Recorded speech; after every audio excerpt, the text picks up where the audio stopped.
The race starts tomorrow with a 3.3k prologue, so we're just heading out for our pre-race spin.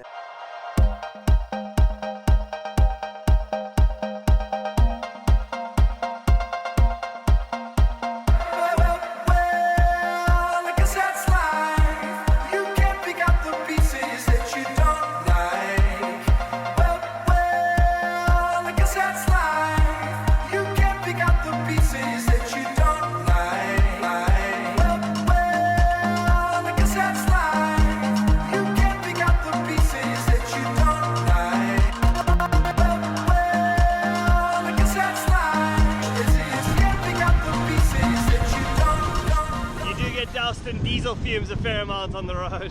Solid pre-race ride, done. Brett and I decided to run a few errands before the start of the race. The packing situation's a bit precarious.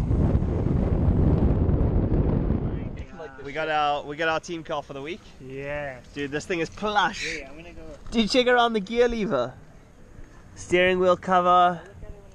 Nice furry dashboard. Nice. Apologies for the horrific lighting. We have one light. The Tour of Rwanda starts tomorrow, and before things get too crazy and too hectic, I want to chat about the new bike.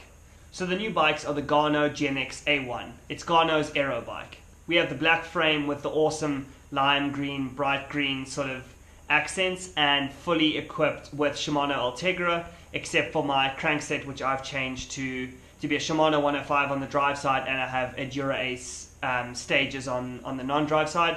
That's just because it was a really last minute thing that I needed to find a crankset that had 175mm cranks and a 5339 configuration with the chain rings. So the bikes actually come with a Ultegra crankset with 172.5mm cranks and a mid-compact crankset 5236. That's the only real change I've made to the bike. With the frame, so far I'm really enjoying it. It's my first time on an aero bike. I've been really surprised by how comfortable it is, but also how rigid it is, and it still goes uphill really well. I was kind of concerned that it would be quite a heavy frame that maybe wouldn't feel so great heading uphill, but it actually feels really nice going uphill. I've been surprised. The front end is quite a lot more responsive than the ODESZA Idol, which I was riding earlier in the year, and it's also more responsive than my Giant TCR, but it's definitely not twitchy. It feels really planted. It does give you confidence in the bends, but it's definitely a faster reacting bike than the other ones I've ridden this year, but that makes a lot of sense. It really is a racing bike, so that's awesome. The bike is full Shimano Ultegra, and it hasn't gone the way that a lot of other aero bikes has gone with the integrated brakes. This instead has the normal brakes front and back, although they are the dual mounted brakes. They work extremely well, and that's something I'm really happy with.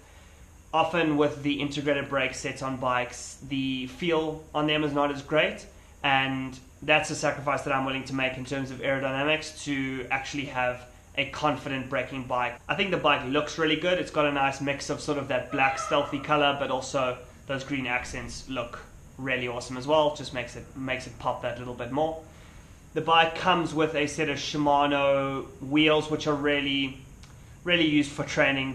They're not a set of race wheels, so if you are looking for a race bike, it's great for that, but definitely looking at a wheel upgrade if you do want to lighten the bike up and just give it that extra bit of speed, that extra bit of kick, and that extra bit of aero benefit. The geometry of the frame feels really good. I found it really easy to get comfortable on. It didn't take me long to get comfortable on the Garneau. Kind of just replicated the measurements from my Giant, and it immediately felt really comfortable. I did have to increase the stem length a little bit, but that's obviously normal for each individual rider.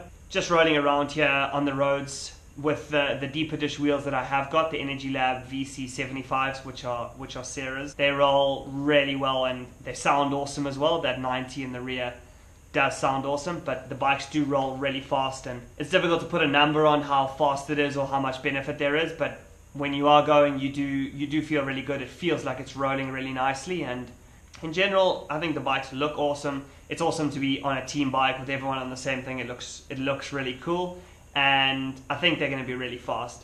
They are still light enough to go uphill. I definitely was slightly worried about that, but it's not something I'm actually concerned about at all now. With a nice set of carbon wheels on there, which I'll be using my borers when we start going uphill just to save a little bit more weight.